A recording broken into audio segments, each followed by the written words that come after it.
ಆತ್ಮೀಯ ವಿದ್ಯಾರ್ಥಿಗಳೇ, SV ಟ್ಯುಟೋರಿಯಲ್ಸ್ಗೆ ಮತ್ತೊಮ್ಮೆ ಸ್ವಾಗತ. ಕಳೆದ ವಿಡಿಯೋದಲ್ಲಿ ನವೋದಯ ವಿದ್ಯಾಲಯ CET ಪರೀಕ್ಷೆಗೋಸ್ಕರ ಕೆಲವೊಂದು ವಿಡಿಯೋಗಳನ್ನು ಮಾಡಿದ್ದೆ ನಾನು.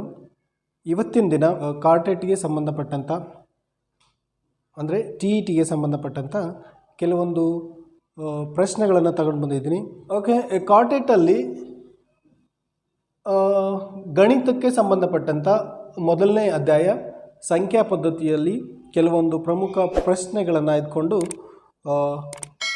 ನಾವಿವತ್ತು ಡಿಸ್ಕಸ್ ಮಾಡ್ತಾ ಇದ್ದೀವಿ. ಸೊ ವಿಡಿಯೋನ ಕೊನೆ ತನಕ ನೋಡಿ. ಪ್ರತಿಯೊಂದು ಪ್ರಶ್ನೆಯು ಇಂಪಾರ್ಟೆಂಟ್ ಅಂತ ಇರ್ಬೋದು. CETಯಲ್ಲಿ ಅಥವಾ ಯಾವುದೇ ನೀವು ಒಂದು ಪರೀಕ್ಷೆಯನ್ನು ಬರೆಯುವಾಗ ಅಲ್ಲಿ ಸಮಯದ ನಿರ್ವಹಣೆ ಬಹಳ ಪ್ರಮುಖವಾಗಿರುತ್ತೆ. ಹಾಗಾಗಿ ನೀವು ಗಣಿತಕ್ಕೆ ಸಂಬಂಧಪಟ್ಟಂಥ ಎಲ್ಲ ಪ್ರಶ್ನೆಗಳನ್ನು ಸಮಯ ತೆಗೆದುಕೊಂಡು ಅಲ್ಲಿ ಬಿಡಿಸ್ತಾ ಕುಂತಿದ್ದೆ ಆದರೆ ನಿಮಗೆ ಕಂಪ್ಲೀಟ್ ಸಮಯ ಪ್ರಶ್ನೆ ಪತ್ರಿಕೆ ಮುಗಿಸ್ಲಿಕ್ಕೆ ಸಾಧ್ಯ ಆಗೋದಿಲ್ಲ. ಹಾಗಾಗಿ ಸಾಧ್ಯ ಆದಷ್ಟು ನಾನು ಕೆಲವೊಂದು ಶಾರ್ಟೆಸ್ಟ್ ಟ್ರಿಕ್ಗಳ ಮುಖಾಂತರ ಅದರ ಜೊತೆಯಲ್ಲಿ ಅದರ ಪ್ರಶ್ನೆಯ ಮೂಲ ಕಲ್ಪನೆ ಏನಿರುತ್ತೆ ಅದನ್ನು ಕೂಡ ತಿಳಿಸ್ತಾ ಬರ್ತೀನಿ. ಸೊ ನೀವು ಪ್ರತಿಯೊಂದನ್ನು ಸ್ವಲ್ಪ ಗಮನ ಇಟ್ಟು ಪ್ರಶ್ನೆಗಳನ್ನು ನೋಡ್ತಾ ನನ್ನ ಜೊತೆ ಪ್ರಾಕ್ಟೀಸ್ ಮಾಡಿದ್ದೇ ಆದರೆ ಸೊ ನಿಮ್ಮ ಒಂದು CET ಪರೀಕ್ಷೆ ಸುಲಭ ಆಗ್ಬೋದು ಅಂತ ನನ್ನ ಭಾವನೆ. ಮೊದಲನೇ ಪ್ರಶ್ನೆಗೆ ಬರೋಣ. ಪ್ರಶ್ನೆ ಹೀಗಿದೆ: ಒಂದು ಸಂಖ್ಯೆಯನ್ನು 308ರಿಂದ ಭಾಗಿಸಿದಾಗ ಭಾಗಲಬ್ಧವು 6 ಮತ್ತು ಶೇಷ 18 ಆದರೆ ಆ ಸಂಖ್ಯೆಯನ್ನು ಕಂಡುಹಿಡಿಯಿರಿ ಅಂತ ಹೇಳ್ತಾನೆ. ಸರಿ, ಈ ಪ್ರಶ್ನೆ ನೀವು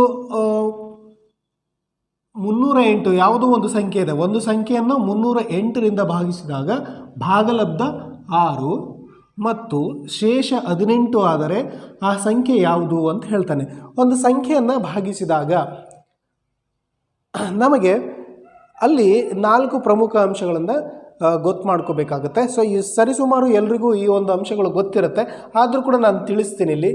ಸೊ ನೀವು ಭಾಗಾಕಾರಕ್ಕೆ ಸಂಬಂಧಪಟ್ಟಂತಾದರೆ ಸೊ ಇದು ಜನರಲ್ ಆಗಿ ನಾವು ಎಲ್ಲರೂ ಅಭ್ಯಾಸ ಮಾಡಿರ್ತೀವಿ. ಭಾಜಕ, ಭಾಜ್ಯ,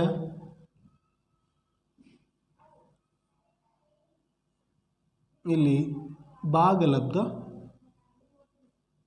ಕೆಲವೊಬ್ಬರು ಇಲ್ಲಿ ಕೂಡ ಬರೀತಾರೆ, ಹಾಗೇನಿಲ್ಲ. ಅದ್ರ ಜೊತೆಯಲ್ಲಿ ಶೇಷ. ಸೊ ಇದು ಭಾಗಾಕಾರದಲ್ಲಿ ಬರುವಂಥ ಪ್ರಮುಖ 4 ಅಂಶಗಳು. ಯಾವುದು ಭಾಜಕ, ಯಾವುದು ಭಾಜ್ಯ, ಭಾಗಲಬ್ಧ ಯಾವುದು ಮತ್ತು ಶೇಷ ಯಾವುದು. ಈ ಒಂದು 4 ಅಂಶಗಳನ್ನು ಏನಾದರೂ ನೀವು ತಿಳ್ಕೊಂಡಿದ್ದೆ ಆದರೆ ಈ ಪ್ರಶ್ನೆಯನ್ನು ಸುಲಭವಾಗಿ ಬಿಡಿಸ್ಬೋದು. ಈ ಒಂದು ಭಾಗಲಬ್ಧ ಪ್ರಕ್ರಿಯೆಯಿಂದ ನಮಗೆ ಕೆಲವೊಂದು ಪ್ರಮುಖ ಸೂತ್ರಗಳು ಸಿಗುತ್ತೆ, ಸ್ವಲ್ಪ ಗಮನ ಇಡಬೇಕು.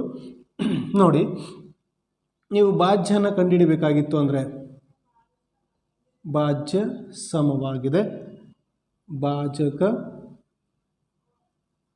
ಗುಣಿಲೆ ಭಾಗಲಬ್ಧ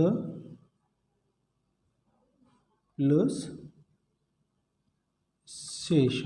ಸೊ ಈ ಒಂದು ಸೂತ್ರದಿಂದ ಈ ಪ್ರಶ್ನೆಗೆ ಉತ್ತರಿಸ್ಬೋದು. ಸೊ ಈ ಒಂದೇ ಪ್ರಶ್ನೆ, ಈ 4 ಅಂಶಗಳಲ್ಲಿ ಭಾಜ್ಯ ಇಲ್ಲ ನಮ್ಮ ಹತ್ರ, ಭಾಜಕ ಇದೆ, ಭಾಗಲಬ್ಧ ಇದೆ, ಶೇಷ ಇದೆ. ಈ ಒಂದು ಸೂತ್ರದಿಂದ ಪ್ರಶ್ನೆಗೆ ಉತ್ತರಿಸೋಣ. ನೋಡಿ, ಇಲ್ಲೇ ಮಾಡ್ತಾ ಇದ್ದೀನಿ. ಭಾಜ್ಯನ ಕಂಡುಹಿಡಬೇಕು, ಆ ಸಂಖ್ಯೆ ಯಾವುದು ಗೊತ್ತಿಲ್ಲ, ಹಾಗೆ ಬರ್ಕೊಳ್ರಿ. ನೋಡಿ, ಸೊ ಭಾಜಕ ಯಾವುದು, ಯಾವುದರಿಂದ ಭಾಗಿಸಲ್ಪಡ್ತಿದೆ? 308ರಿಂದ ಭಾಗಿಸಿದಾಗ ಅಂದರೆ ಇದೇನಾಯಿತು? ಭಾಜಕ ಅಂದರೆ ಸಂಖ್ಯೆಯನ್ನು ಭಾಗಿಸುವಂಥ ಸಂಖ್ಯೆ. ಭಾಗಿಸಿದಾಗ ಭಾಗಲಬ್ಧ ಇಷ್ಟು ಕೊಟ್ಟಿದ್ದಾನೆ ಇಲ್ಲಿ, ಭಾಗಲಬ್ಧ 6 ಆಗುತ್ತೆ ಮತ್ತು ಶೇಷ 18. ಸೊ ಭಾಜಕ ಎಷ್ಟು? 308 ಇದೆ, ಗುಣಿಲೆ ಭಾಗಲಬ್ಧ 6 ಇದೆ ಪ್ಲಸ್ ಶೇಷ ಇದು 18 ಕೊಟ್ಟಿದ್ದಾನೆ. ಓಕೆ, ಈಗ ಗುಣಿಸಿ. ಮೊದಲು ಬ್ರಾಕೆಟನ್ನು ಬಿಡಿಸ್ಕೊಳ್ಳೋಣ. 8 6 48 ಆಗುತ್ತೆ. ಸೊ 6 0 0, ಹಾಗಾಗಿ ನಾನು 4 ನೇರವಾಗಿ ಬರೆದಿದ್ದೀನಿ. 6 3 18 ಪ್ಲಸ್ 18. ಓಕೆ, ಈಗ ಇವೆರಡನ್ನು ಕೂಡಿಸೋದ್ರಿಂದ 8 8 16 ಕೈಲಿ 1 ಬರುತ್ತೆ, 1 + 4 5, ಇದೊಂದು 6, 8 1. ಸೊ ಇದು ನಮಗೆ ಬೇಕಾಗಿರುವಂಥ ಸಂಖ್ಯೆ. ಅಂದರೆ ಈ ಒಂದು ಸಂಖ್ಯೆಯನ್ನು ನೀವು 308ರಿಂದ ಭಾಗಿಸಿದರೆ ನಿಮಗೆ ಭಾಗಲಬ್ಧ 6 ಮತ್ತು ಶೇಷ 18 ಸಿಗುತ್ತೆ. ಸೊ ಆಪ್ಷನಲ್ಲಿ 3ನೇ ಆಪ್ಷನ್ ಸರಿಯಾದ ಉತ್ತರ. 1866 ಬೇಕಿದ್ರೆ ಭಾಗಿಸಿ ನೋಡಿ 308ರಿಂದ. ಸೊ ನಿಮಗೆ ಭಾಗಲಬ್ಧ 6 ಸಿಗುತ್ತೆ ಮತ್ತು ಶೇಷ 18 ಸಿಗುತ್ತೆ. ಸೊ ಇದು ಸರಿಯಾದ ಉತ್ತರ. ಮುಂದಿನ ಪ್ರಶ್ನೆಗೆ ಬರೋಣ. ಪ್ರಶ್ನೆ ನೋಡಿ. ಪ್ರಶ್ನೆ ಸೊ 3792 ಒಂದು ಸಂಖ್ಯೆಯಿಂದ ಭಾಗಿಸಿದಾಗ ಭಾಗಲಬ್ಧವು 12 ಮತ್ತು ಶೇಷವು 0 ಆದರೆ ಭಾಜಕವನ್ನು ಕಂಡುಹಿಡಿಯಿರಿ ಅಂತ ಹೇಳ್ತಾನೆ. ಪ್ರಶ್ನೆ ಕೂಡ ಮೊದಲನೇ ಪ್ರಶ್ನೆ ಥರ ಇದೆ, ಆದರೆ ನಮಗೆ ಕಂಡುಹಿಡಿಬೇಕಾಗಿರುವಂಥ ಸಂಖ್ಯೆ ಭಾಜಕ, ಆದರೆ ಅಲ್ಲಿ ಭಾಜ್ಯನ ಕಂಡುಹಿಡಿಬೇಕಾಗಿತ್ತು. ಸೊ ನೋಡಿ, ಒಂದೇ ಕಾನ್ಸೆಪ್ಟು, ಎರಡೂ ಪ್ರಶ್ನೆಗಳಲ್ಲಿ ಒಂದೇ ಕಾನ್ಸೆಪ್ಟ್ ಇದೆ, ಆದರೆ ಪ್ರಶ್ನೆಯನ್ನು ಸ್ವಲ್ಪ ಬದಲಾವಣೆ ಮಾಡಲಾಗಿದೆ. ನಿಮಗೆ ನಾನು ಮೊದಲೇ ಹೇಳಿದೆ, ಭಾಜ್ಯ ಕಂಡುಹಿಡಬೇಕಾದ್ರೆ ಭಾಜಕ ಗೊತ್ತಿರಬೇಕು, ಭಾಗಲಬ್ಧ ಗೊತ್ತಿರಬೇಕು, ಮತ್ತು ಶೇಷ ಕೂಡ ಗೊತ್ತಿರಬೇಕು. ಸೊ ಆವಾಗ ನಾವು ಈ ಭಾಜ್ಯನ ಕಂಡುಹಿಡಿಬೋದು. ಆದರೆ ಇಲ್ಲಿ ನಮಗೆ ಭಾಜ್ಯನ ಕೊಟ್ಟಿದೆ. ಸೊ ನೋಡಿ, ಪ್ರಶ್ನೆ ಏನು ಹೇಳ್ತಾನೆ, 3792 ಒಂದು ಸಂಖ್ಯೆಯಿಂದ, ಅದ್ಯಾವುದು ಸಂಖ್ಯೆ ಗೊತ್ತಿಲ್ಲ, ಆ ಸಂಖ್ಯೆಯಿಂದ ಭಾಗಿಸಿದಾಗ ಭಾಗಲಬ್ಧ 12 ಸಿಗುತ್ತೆ, ಶೇಷ 0. ಅಂದರೆ ಆ ಸಂಖ್ಯೆಯಿಂದ ಈ ಒಂದು ಸಂಖ್ಯೆಯು ಸಂಪೂರ್ಣವಾಗಿ ಭಾಗಿಸಲ್ಪಡುತ್ತೆ, ಹಾಗಾಗಿ ನಮಗೆ ಶೇಷ 0 ಸಿಗ್ತಾ ಇದೆ. ನೋಡಿ, ಸೊ ಇಲ್ಲಿ ಕಂಡುಹಿಡಿಬೇಕಾಗಿರೋದು ಭಾಜಕ, ಅಂದರೆ ಭಾಗಿಸುವಂಥ ಸಂಖ್ಯೆ. ಆ ಸಂಖ್ಯೆಯು 3792 ಭಾಗಿಸುತ್ತದೆ. ಸರಿ, ಭಾಜ್ಯ ಕೊಡಲಾಗಿದೆ 3792, ಇದು ಭಾಜ್ಯ. ಇಲ್ಲಿ ಭಾಗಲಬ್ಧ, ಇಲ್ಲಿ ಶೇಷನ ಕೊಡಲಾಗಿದೆ. ಸರಿ, ಈ ಒಂದು ಸೂತ್ರದಲ್ಲೇ ನೀವು ಎಲ್ಲ ಕೊಟ್ಟಿರುವ ಬೆಲೆಗಳನ್ನು ಆದೇಶ ಮಾಡಿ ಕಂಡುಹಿಡಿಬೋದು, ಅಥವಾ ಭಾಜಕದ ಸೂತ್ರ ಕೂಡ ಹೀಗಿದೆ. ಭಾಜಕ ಇಸ್ ಈಕ್ವಲ್ಸ್ ಟು ಭಾಜ್ಯ ಮೈನಸ್ ಶೇಷ ಭಾಗಿಲೆ ಭಾಗಲಬ್ಧ. ಈ ಒಂದು ಸೂತ್ರದ ಮುಖಾಂತರ ಸೊ ಈ ಒಂದು ಪ್ರಶ್ನೆಯನ್ನು ಉತ್ತರಿಸ್ಬೋದು. ನೋಡಿ, ಭಾಜಕನ ಕಂಡುಹಿಡಿಬೇಕು. ಭಾಜ್ಯ ಎಷ್ಟು ಕೊಡಲಾಗಿದೆ, 3792 ಮೈನಸ್ ಶೇಷ ಎಷ್ಟು ಹೇಳ್ತಾನ, 0 ಇದೆ. ಭಾಗಲಬ್ಧ ನೋಡಿ ಎಷ್ಟಿದೆ, 12. ಈಗ 3792 ಮೈನಸ್ 0 ಅಂದರೆ ಅದೇ ಸಂಖ್ಯೆ ಬರುತ್ತೆ, ಅದನ್ನು 12ರಿಂದ ಭಾಗಿಸಬೇಕು. ಇಲ್ಲಿ 12 1 12 3 36, 1 ಉಳಿತು. ನೆಕ್ಸ್ಟ್ 12 1 12, ಇಲ್ಲಿ 19ರಲ್ಲಿ 7 ಇಳುತ್ತೆ, 12 6 72. ಸೊ ಸಂಖ್ಯೆ ಯಾವುದು? ಒಂದು ಅಂಶ ನಿಮಗೆ ಗೊತ್ತಿರಬೇಕು, ಭಾಜಕ ಭಾಗಲಬ್ಧದ ಗುಣಲಬ್ಧವೇ ಭಾಜ್ಯ ಆಗಿರುತ್ತೆ. ಅದೇ ರೀತಿ ಇಲ್ಲಿ ನಿಮಗೆ ಭಾಜಕ ಬೇಕು ಅಂತಂದರೆ ಭಾಗಲಬ್ಧದಿಂದ ಭಾಜ್ಯನ ಭಾಗಿಸ್ಕೋಬೇಕು, ಶೇಷ 0 ಇದ್ದಾಗ ಮಾತ್ರ. ಸೊ ಈಗ ನೀವು ನೇರವಾಗಿ ಈ ಥರ ಭಾಗಿಸ್ಕೋಬೋದು. 3792 12ರಿಂದ ಭಾಗಿಸಿದಾಗ 12 3 1 ಉಳಿತು, 12 1 6 ಉಳಿತು, 12 6 72, 316. ಸೊ ಇವೆಲ್ಲ ಈ ಕಾನ್ಸೆಪ್ಟ್ ನಿಮ್ಗೆ ಗೊತ್ತಿದ್ರೆ ಸೊ ಇದನ್ನು ನೇರವಾಗಿ ಮಾಡ್ತೀರಿ. ಈ ಒಂದು ಪ್ರಶ್ನೆಗೆ ಉತ್ತರ A is the right answer. ಮೊದಲನೇ ಆಪ್ಷನ್ ಸರಿಯಾದ 316.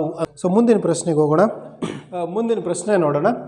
ಎರಡು ಸಂಖ್ಯೆಗಳ ಮೊತ್ತ 14 ಮತ್ತು ಅವುಗಳ ವ್ಯತ್ಯಾಸ 10 ಆದರೆ ಅವುಗಳ ಗುಣಲಬ್ಧವೇನು ಅಂತ ಕೇಳ್ತಾನೆ.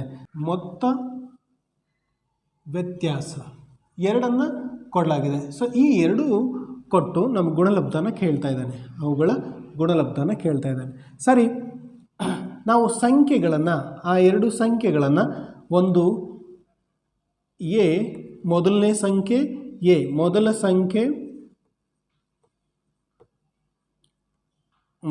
ಸಂಖ್ಯೆ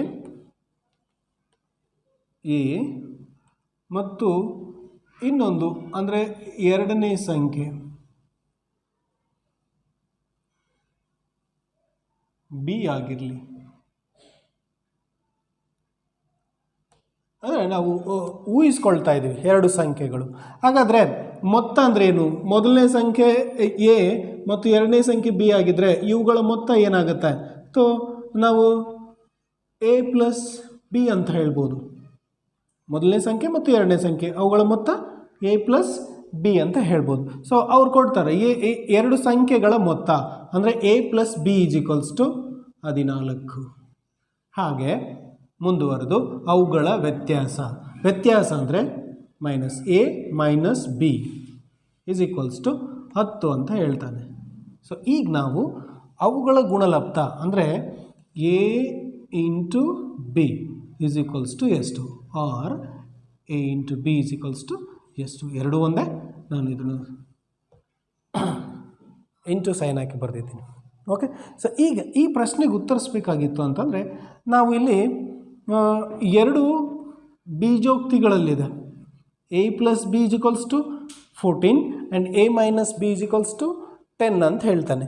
ಈಗ ನಾನು ಎರಡೂ ಅವ್ಯಕ್ತ ಪದಗಳಿದೆ, ಅಂದರೆ ಎರಡೂ ಗೊತ್ತಿರಲಾರ್ದಂಥ ಸಂಖ್ಯೆಗಳಿದೆ. ಹಾಗಾಗಿ ನಾನೇನು ಮಾಡ್ತೀನಿ, ಈ ಎರಡರಲ್ಲಿ ಒಂದನ್ನು ಎಲಿಮಿನೇಟ್ ಮಾಡ್ತಾಯಿದ್ದೀನಿ. ಅಂದರೆ ಎ ಆದರೂ ಅಥವಾ ಬಿನಾದರೂ ಎಲಿಮಿನೇಟ್ ಮಾಡ್ತಾಯಿದ್ದೀನಿ. ನೋಡೋಣ ಯಾವುದನ್ನು ಎಲಿಮಿನೇಟ್ ಮಾಡ್ಬೋದು. ಅಂದರೆ ಬಿ ತೆಗಿಬೋದು, ನೀವು ಎ ಕೂಡ ತೆಗಿಬೋದು. ಸೊ ಇಲ್ಲಿರುವಂಥ ಚಿಹ್ನೆಗಳ ಆಧಾರದ ಮೇಲೆ ನಾವು ಅವುಗಳನ್ನು ತೆಗಿಲಿಕ್ಕೆ ಸಾಧ್ಯ ಆಗುತ್ತೆ. ನಾನೇನು ಮಾಡ್ತೀನಿ, ಈಗ ಸಮೀಕರಣ ಇದು 1 ಅಂದ್ಕೊಳ್ತೀನಿ, ಈಗ ಇದು 2. ಸೊ ಅಲ್ಲಿ ನಿಮಗೆ ಈ ಥರದ ಟೈಮ್ ಇರೋದಿಲ್ಲ. ಸೊ ನಾನು ನಿಮಗೆ ತಿಳಿಸ್ತಾ ಇದ್ದೀನಿ, ಅಂದರೆ ಹೇಗೆ ಆ ಒಂದು ಪ್ರಶ್ನೆಗೆ ಉತ್ತರ ಕಂಡುಹಿಡ್ಕೋಬೋದು. ನೀವು ಆಮೇಲೆ ಇದನ್ನು ತಿಳಿದಾದ ನಂತರ ಶಾರ್ಟೆಸ್ಟ್ ವೇಯಲ್ಲಿ ಮಾಡ್ಬೋದು, ಅದನ್ನು ಒಂದು ಸಲ ತಿಳಿಸ್ತೀನಿ. ಓಕೆ, ನಾನು ಮೊದಲನೇ ಈಕ್ವೇಷನ್ ಮತ್ತು ಎರಡನೇ ಈಕ್ವೇಷನ್ ಎರಡನ್ನು ಕೂಡಿಸ್ತಾ ಇದ್ದೀನಿ. ಯಾಕೆ ಕೂಡಿಸ್ಬೇಕಂತೀರ? ಅದು ಕೂಡ ಪ್ರಶ್ನೆ ಇದೆ. ಸೊ ನಾನು ಬಿನ ಎಲಿಮಿನೇಟ್ ಮಾಡ್ಕೋಬೇಕಂತ ಇದ್ದೀನಿ. ಹಾಗಾಗಿ ಇಲ್ಲಿ ಚಿಹ್ನೆ ಒಂದು ಪ್ಲಸ್ಸು ಒಂದು ಮೈನಸ್ ಇರೋದ್ರಿಂದ ಕೂಡಿಸ್ಬೇಕಾಗತ್ತೆ. ಸೊ ಎರಡೂ ಸೇಮ್ ಇದ್ವು. ಒಂದು ವೇಳೆ ನಾನು ಏನ ಎಲಿಮಿನೇಟ್ ಮಾಡಬೇಕಾಗಿತ್ತು ಅಂದರೆ ಅವುಗಳ ಚಿಹ್ನೆನ ನೋಡಬೇಕಾಗುತ್ತೆ. ನೀವು ಆ ಚಿಹ್ನೆ ನೋಡಿ, ಮೊದಲನೇದು ಪ್ಲಸ್ ಇದೆ ಮತ್ತು ಎರಡನೇದು ಕೂಡ ಪ್ಲಸ್ ಇದೆ. ಎರಡೂ ಚಿಹ್ನೆಗಳು ಸೇಮ್ ಇದ್ದಾಗ ನೀವು ಕಳಿಬೇಕು. ಒಂದು ವೇಳೆ ಚಿಹ್ನೆಗಳು ವಿರುದ್ಧವಾಗಿದ್ದರೆ, ಒಂದು ಪ್ಲಸ್ಸು ಒಂದು ಮೈನಸ್ ಇದ್ದರೆ, ಆ ಎರಡೂ ಸಮೀಕರಣಗಳನ್ನು ಕೂಡಿಸ್ಬೇಕಾಗತ್ತೆ. ಸರಿ, ಕೂಡಿಸಿಯಾಗ ಎ ಪ್ಲಸ್ ಎ, ಇಲ್ಲಿ ಒಂದು ಎ ಇದೆ, ಇಲ್ಲಿ ಒಂದು ಎ ಇದೆ. ಎರಡನ್ನು ಕೂಡಿಸಿದಾಗ ಎಷ್ಟಾಯ್ತು? ಇದು 2a. ಇಲ್ಲಿ ನೋಡಿ, ಒಂದು ಪ್ಲಸ್ ಬಿ ಇನ್ನೊಂದು ಮೈನಸ್ ಬಿ ಇದೆ. ಒಂದು ಬಿನಲ್ಲಿ ಇನ್ನೊಂದು ಬಿನ ತೆಗೆದಾಗ ಬಿ ಮತ್ತು ಬಿ ಕ್ಯಾನ್ಸಲ್ ಆಗುತ್ತೆ. ಅಂದರೆ ಇವುಗಳ ಬೆಲೆ 0 ಆಗುತ್ತೆ. 1 ಮೈನಸ್ 1 0. ಒಂದು ಬಿನಲ್ಲಿ ಇನ್ನೊಂದು ಬಿಯನ್ನು ಕಳೆದಾಗ 0 ಆಗುತ್ತೆ. ಸೊ ಈಗ ಈ ಎರಡನ್ನು ಕೂಡಿಸ್ಕೊಟ್ರೆ 14 ಮತ್ತು 10 ಎಷ್ಟಾಗುತ್ತೆ? 24. ನೇರವಾಗಿ a is equals to 2 1 2 12 a is equals to 12 ಬಂತು. ಒಂದು ಬೆಲೆ ಸಿಕ್ಕಿತು ನನಗೆ. ಮೊದಲನೇ ಸಂಖ್ಯೆ ಸಿಕ್ಕಿತು ಎಷ್ಟು? 12. ಈಗ ಎರಡನೇ ಸಂಖ್ಯೆಯನ್ನು ಈಸಿಯಾಗಿ ಕಂಡುಹಿಡ್ಬೋದು. ಹೇಗೆ ಕಂಡುಹಿಡ್ತೀರಾ? ಮೊದಲನೇ ಸಮೀಕರಣ ಅಥವಾ ಎರಡನೇ ಸಮೀಕರಣ ಯಾವುದರಲ್ಲೂ ನೀವು ಎ ಬೆಲೆಯನ್ನು ಆದೇಶ ಮಾಡ್ಬೋದು. ಒಂದರಲ್ಲಿ ಅಲ್ಲಿದ್ರು ಹಾಕಿ, ನೀವು ಎರಡರಲ್ಲಿ ಕೂಡ ಹಾಕ್ಬೋದು. ಓಕೆ, ನಾನು ಸರಳವಾಗಿ ಮೊದಲನೇ ಈಕ್ವೇಷನನ್ನು ತಗೊಳ್ತೀನಿ. ನೋಡಿ, ಎ ಬೆಲೆ ಎಷ್ಟಿದೆ? 12. ಮೊದಲನೇ ಈಕ್ವೇಷನ್ ಏನು? A plus B is equals to 14 ಅಂತ ಹೇಳ್ತಾನೆ. ಎ ಬೆಲೆ ಎಷ್ಟು ಬಂತು ನನಗೀಗ? 12. Okay, plus B is equals to 14. ಈಗ ಉಳಿದದ್ದು ಒಂದೇ ಅವ್ಯಕ್ತ ಪದ ಬಿ. ಅದನ್ನಷ್ಟೇ ನೀವು ಎಡಕ್ಕೆ ಇಟ್ಕೊಂಡು ಈ 12ಅನ್ನು, ಸಾರಿ ಇದು 14 ಆಗಬೇಕು. ಈ 12ಅನ್ನು ಬಲಕ್ಕೆ ನಾನು ಸ್ಥಳಾಂತರಿಸ್ತಾ ಇದ್ದೀನಿ. ಇಲ್ಲಿ ಪ್ಲಸ್ ಇದೆ, ಈ ಕಡೆ ಬಂದಾಗ ಮೈನಸ್ ಆಗುತ್ತೆ. ಇಲ್ಲಿ ಪ್ಲಸ್ ಇದೆ, ಬಲಕ್ಕೆ ಬಂದಾಗ ಮೈನಸ್ ಆಗುತ್ತೆ. B is equals to 14 minus 12 ಅಂದರೆ 2. ಈಗ ಎ ಮತ್ತು ಬಿ ಬೆಲೆ ಬಂತು ನನಗೆ. ಎ ಬಂದಿದೆ ಮತ್ತು ಬಿ ಬಂದಿದೆ. ಎರಡೂ ಸಂಖ್ಯೆಗಳು ಗೊತ್ತಾಯಿತು. ನಾನು ಗುಣಲಬ್ಧನ ಕಂಡುಹಿಡಿಬೋದು, ಭಾಗಲಬ್ಧನ ಕಂಡುಹಿಡಿಬೋದು. ನೋಡಿ ಒಂದು ಸಲ ಎ ಇಂಟು ಬಿ ಕೇಳ್ತಾನೆ. A into B is equal to ಎಷ್ಟು ಅಂತ. ಸರಿ, ಎ ಅಂದರೆ ಎಷ್ಟು? 12 ಬಂದಿತ್ತು. ಹಾಗೆ ಬಿ ಅಂದರೆ 2, 12 2 24. So a b is equals to ಎಷ್ಟು ಬಂತು? 24. ನೋಡಿ ಒಂದು ಸಲ ಆಪ್ಷನಲ್ಲಿ ಚೆಕ್ ಮಾಡೋಣ. 25, 26, 24. So C is the right answer. Okay, so ಇದು ಎಲಿಮಿನೇಷನ್ ಮೆಥಡಲ್ಲಿ ನಾನು ಮಾಡಿದ್ದೀನಿ. ಅಂದರೆ ಎರಡು ಅವ್ಯಕ್ತ ಪದಗಳಿದ್ದಾಗ ಅಲ್ಲಿ ಒಂದನ್ನು ನಾವು ಎಲಿಮಿನೇಟ್ ಮಾಡಿ ಇನ್ನೊಂದರ ಬೆಲೆಯನ್ನು ಕಂಡುಹಿಡ್ಕೊಂಡು ಆ ಬೆಲೆಯನ್ನು ಯಾವುದಾದ್ರೂ ಈಕ್ವೇಷನಲ್ಲಿ ಆದೇಶ ಮಾಡಿ ಆವಾಗ ನಿಮಗೆ ಇನ್ನೊಂದು ಅವ್ಯಕ್ತ ಪದ ಸಿಗುತ್ತೆ. ಎರಡು ಸಿಕ್ಕಾಗ ಗುಣಲಬ್ಧನ ಕಂಡುಹಿಡಿಬೋದು. ಸೊ ನೀವೇನಾದರೂ ಪ್ರಶ್ನೆಗೆ ಉತ್ತರಿಸ್ಬೋದು ಅಂತ ಹೇಳ್ತಿದ್ದೆ. ಸರಿ, ಇದು ಹೀಗಾಯಿತು.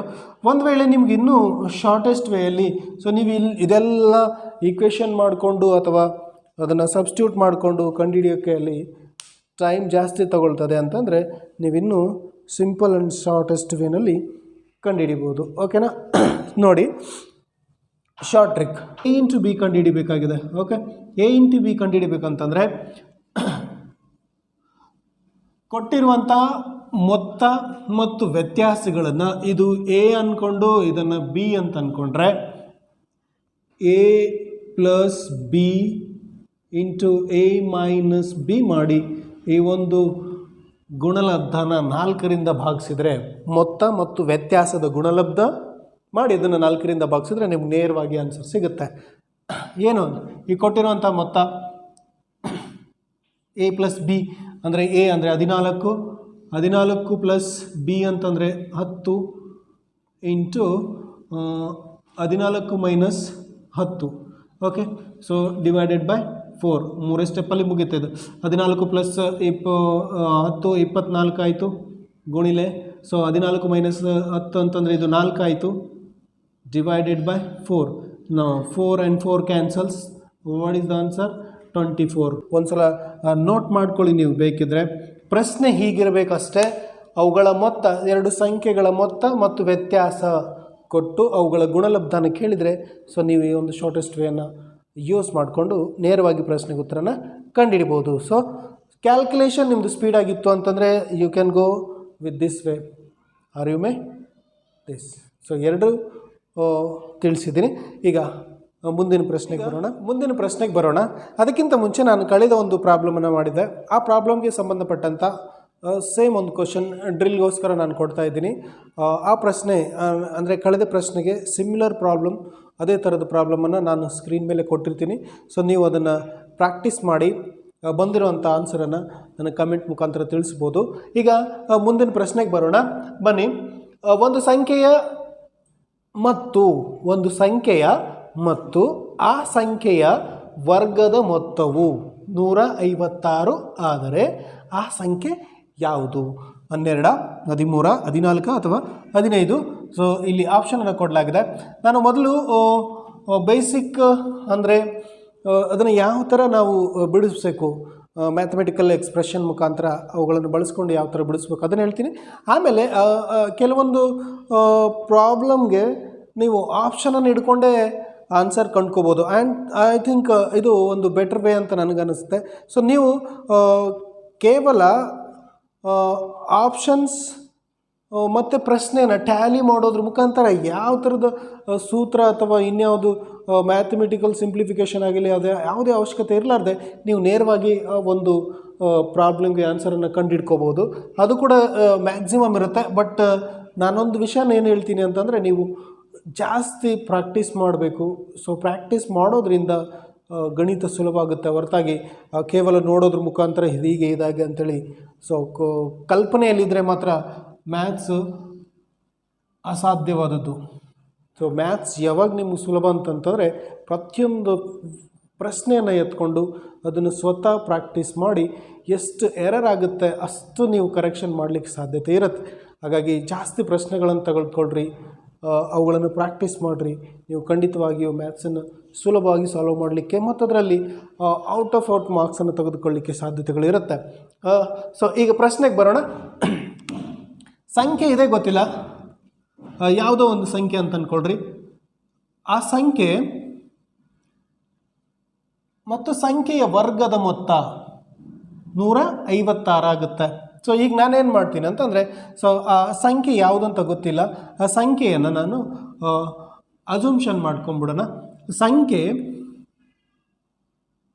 ಆ ಸಂಖ್ಯೆ ಎಕ್ಸ್ ಆಗಿರಲಿ. ಓಕೆ, ಸಂಖ್ಯೆ ಮತ್ತು ಆ ಸಂಖ್ಯೆಯ ವರ್ಗ ಮತ್ತು ಈ ಸಂಖ್ಯೆ ಆಗಿದೆ. ಸೊ ಈ ಸಂಖ್ಯೆಯ ವರ್ಗ ಏನಾಗುತ್ತೆ? ಸೊ ಎಕ್ಸ್ನ ವರ್ಗ ಏನಾಗುತ್ತೆ?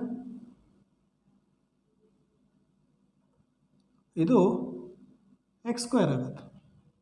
ಓಕೆ, ಎಕ್ಸ್ನ ವರ್ಗ ಎಕ್ಸ್ ಸ್ಕ್ವೇರ್. ಸೊ ಈಗ ಅವುಗಳ ಮೊತ್ತ, ಸಂಖ್ಯೆಯ ವರ್ಗದ ಮೊತ್ತ ಅಂತಂದರೆ ಸಂಖ್ಯೆ ಎಕ್ಸ್, ಸಂಖ್ಯೆಯ ವರ್ಗ ಎಕ್ಸ್ ಸ್ಕ್ವೇರ್. ಓಕೆ, ಸೊ ಇವೆರಡನ್ನು ಸೇರಿಸಿದ್ರೆ 156 ಆಗುತ್ತೆ. ಓಕೆನಾ? ಸೊ ಈಗ ನೋಡಿ, ಸ್ವಲ್ಪ ಈ ಒಂದು ಎಕ್ಸ್ಪ್ರೆಷನನ್ನು ಸ್ವಲ್ಪ ನಾನು ಬದಲಾವಣೆ ಮಾಡ್ತೀನಿ. ಅಂದರೆ ಅಲ್ಲೇ ಯಾವುದೇ ಈ ಒಂದು ವಾಕ್ಯ ಅಥವಾ ಈ ಒಂದು ಇಕ್ವೇಷನ್ಗೆ ತೊಂದರೆ ಆಗಲಾರ್ದಂತೆ ಅಥವಾ ಮ್ಯಾಥಮೆಟಿಕಲ್ ಎಕ್ಸ್ಪ್ರೆಷನ್ಗೆ ಡಿಸ್ಟರ್ಬ್ ಮಾಡದೆ ಹಾಗೆ ನಾನು ಅಲ್ಲಿ ಬದಲಾವಣೆ ಮಾಡ್ತೀನಿ. ಸೊ 2 ಪ್ಲಸ್ ಇರೋದಕ್ಕೋಸ್ಕರ ಎಕ್ಸ್ ಸ್ಕ್ವೇರ್ ಪ್ಲಸ್ ಎಕ್ಸ್, ಇಲ್ಲಿರೋ 156 ಈ ಕಡೆ ತೆಗೆದುಕೊಂಡು ಬರ್ತೀನಿ. ಸೊ ಮೈನಸ್ 156 ಆಗುತ್ತೆ.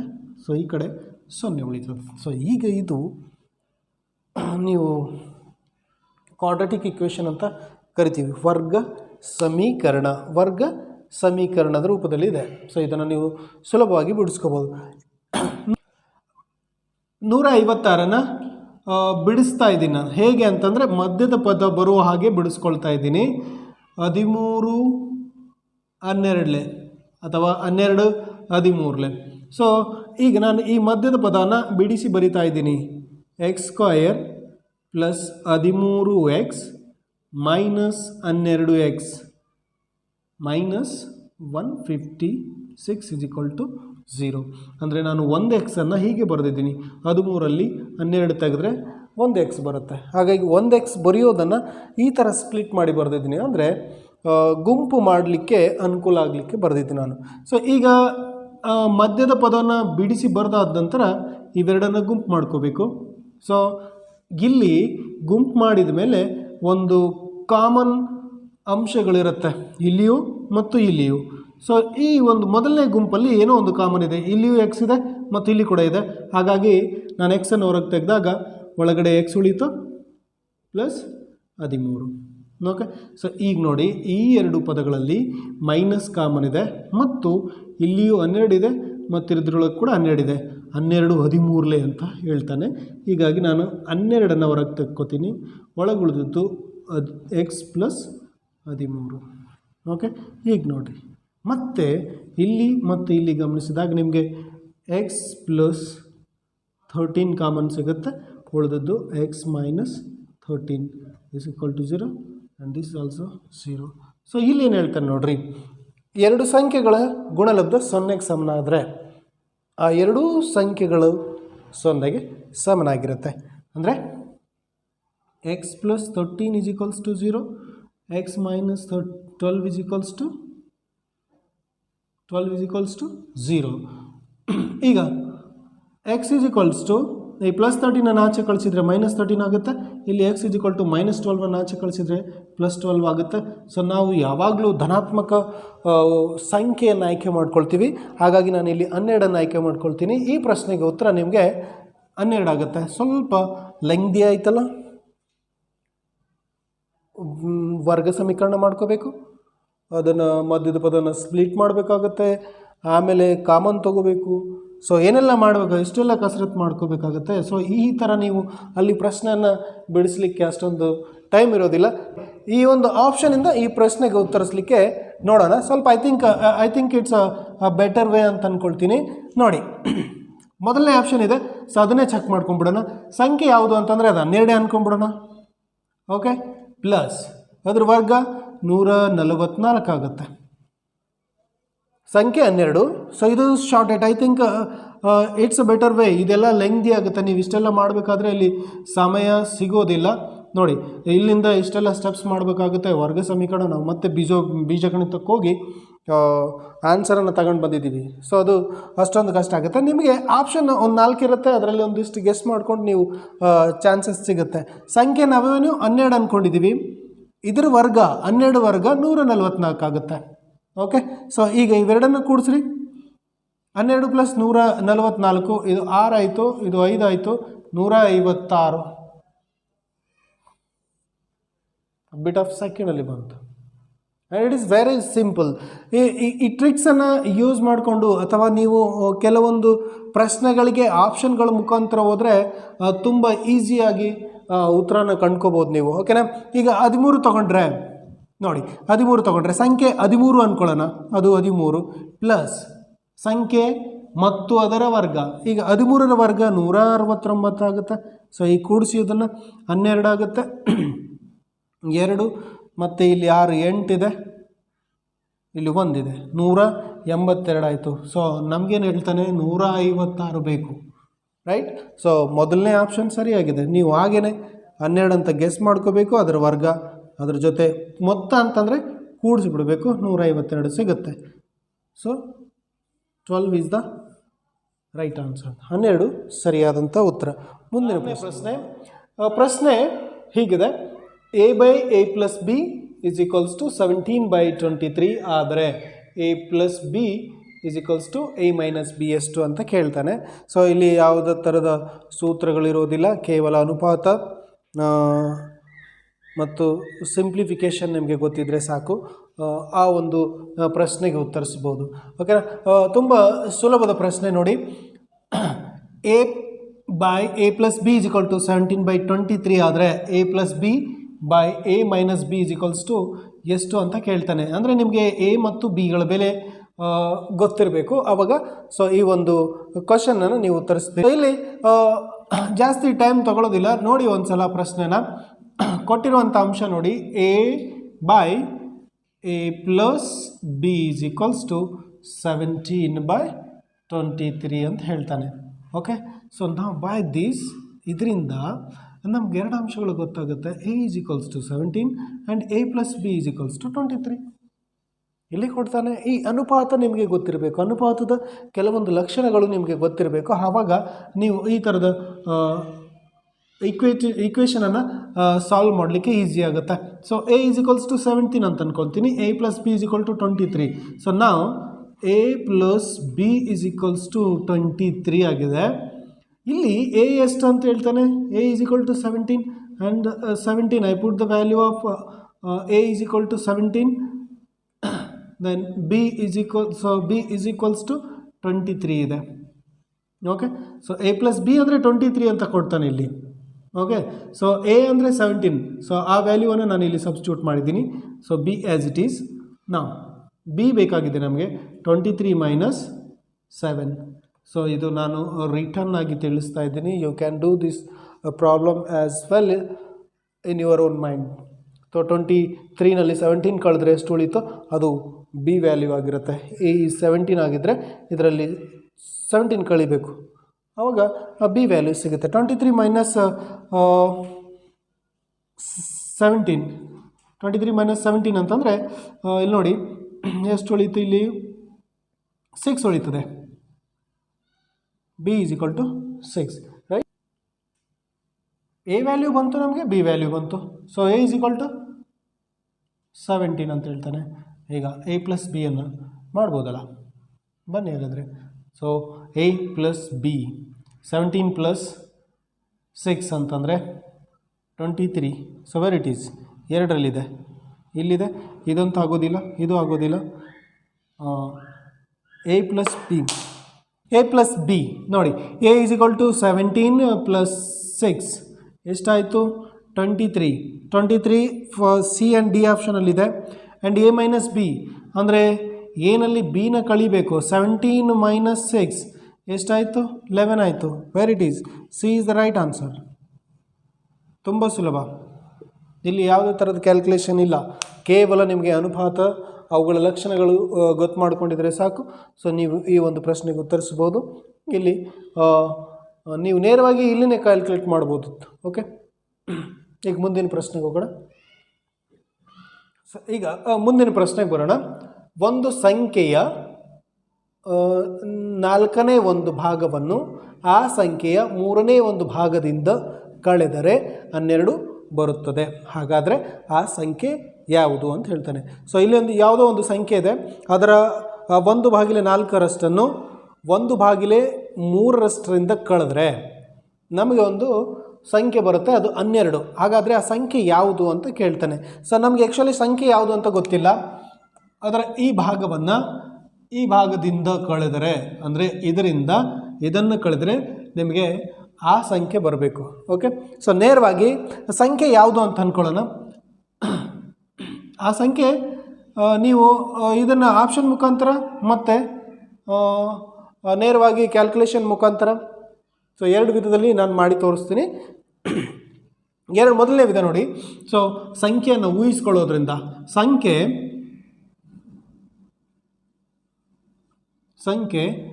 x ಆಗಿರಲಿ.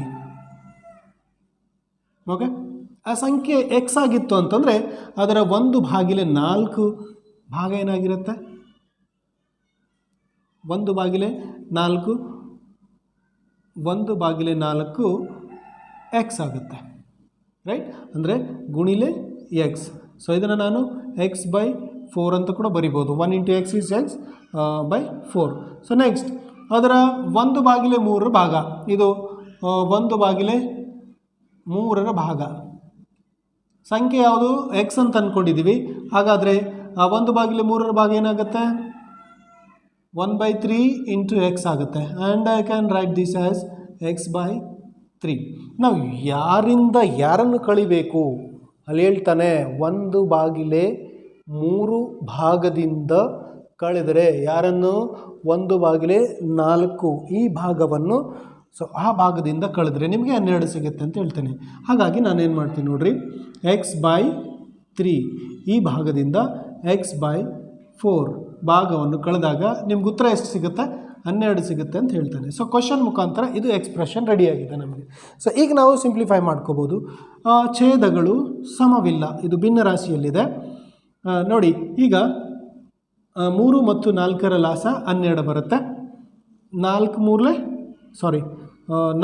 × x 4x ಓರೆ ಗುಣಕಾರ ಮೈನಸ್ 3 × x 3x = 12.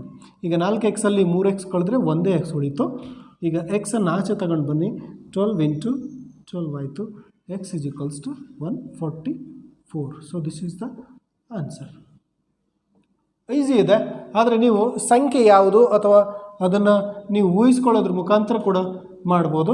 ಸೊ ಹೀಗಾಗಿ ಈ ಪ್ರಶ್ನೆಗೆ ಉತ್ತರ 144 ಆಗುತ್ತೆ. ನಮ್ಮಲ್ಲಿ ಆಪ್ಷನ್ ನೋಡಿ, B option is the right answer, 144. ಎರಡನೇ ಆಪ್ಷನ್ ಸರಿಯಾದದ್ದು. ಓಕೆ, ಸೊ ಇದು ಸ್ಟೆಪ್ ಬೈ ಸ್ಟೆಪ್ ಮಾಡಿದ್ದೀರಾ. ಸೊ ಒಂಥರ ಟೈಮನ್ನು ಜಾಸ್ತಿ ತಗೊಳ್ಬೋದು. ಹಾಗೆ ಅದನ್ನು ನೀವು ಆಪ್ಷನ್ಗಳ ಮುಖಾಂತರ ಚೆಕ್ ಮಾಡ್ಕೋಬೋದು. ಸೊ 120 1/4 ಎಷ್ಟಾಗುತ್ತೆ ನೋಡಿ. 120 1/4 ಅಂದರೆ 120ರಲ್ಲಿ 1/4 ಎಷ್ಟಾಗುತ್ತೆ? 1/4 × 120 ಎಷ್ಟಾಗುತ್ತೆ? 4 3 ಅಂದರೆ 30 ಆಗುತ್ತೆ. 1/3 ಏನಾಗುತ್ತೆ? ಸೊ 1/3 × 120. ಸೊ ದಿಸ್ ಈಸ್ 40 ಆಗುತ್ತೆ. ನಾವು 40 ಮೈನಸ್ ಅಂದರೆ ಇದರಲ್ಲಿ ಇದನ್ನು ಕಳಿಬೇಕು. 40 - 30 10 ಬಂತು. ಸೊ ಅವ್ರೇನು ಹೇಳ್ತಾರೆ ಇಲ್ಲಿ? 12 ಬರಬೇಕು ಅಲ್ಲ, ಇದಾಗೋದಿಲ್ಲ. ಸೊ ಅದನ್ನು ಬಿಟ್ಟಾಗಿ ಈಗ ನೆಕ್ಸ್ಟ್ ಆಪ್ಷನ್ ಏನಿದೆ? 144 ಇದೆ. 144ರ 1/3 ಆರ್ 1/4 ಏನಾಗುತ್ತೆ ನೋಡಿ ಒಂದು ಸಲ. 144 4 3 12 ಎಷ್ಟು ಉಳಿತು? 2 ಉಳಿತು. 4 24 ಅಂದರೆ 1/4 ಆಫ್ 144 ಈಸ್ 36 ಆಗುತ್ತೆ. 1/3 ಎಷ್ಟಾಗುತ್ತೆ ನೋಡೋಣ? 144. ಸೇಮ್ ಸಂಖ್ಯೆ ಅಂದರೆ ನಾನು 144 ಆಗಿದ್ದರೆ ಸೊ ಆ ಸ್ಟೇಟ್ಮೆಂಟ್ ಕರೆಕ್ಟ್ ಆಗುತ್ತಾ ಅಂತ ಚೆಕ್ ಮಾಡ್ತಾ ಇದ್ದೀನಿ. 3 4 12 2 ಉಳಿತು.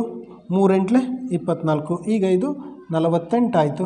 ಸೊ 48ರಲ್ಲಿ 36 ಕಳೀರಿ. 2 ಉಳಿತು, 1 ಉಳಿತು. Yes, the statement satisfies. So 12 ಬರುತ್ತೆ. ಹಾಗಾಗಿ ನಾವು 144. ನೀವು ಇದನ್ನು ಕೂಡ ಬಳಸ್ಬೋದು ಮತ್ತು ಒಂದು ಇದನ್ನು ಕೂಡ ಬಳಸ್ಬೋದು. ಓಕೆನಾ? ಸೊ ಇದು ಫ್ರೆಂಡ್ಸ್ ಇವತ್ತಿನ ಸೆಷನಲ್ಲಿ ನಾನು ಅಂಕಗಣಿತಕ್ಕೆ ಸಂಬಂಧಪಟ್ಟಂಥ ಕೆಲವೊಂದು ಪ್ರಮುಖ ಪ್ರಶ್ನೆಗಳನ್ನು ನಾನು ನಿಮ್ಮ ಜೊತೆ ಚರ್ಚಿಸಿದ್ದೀನಿ.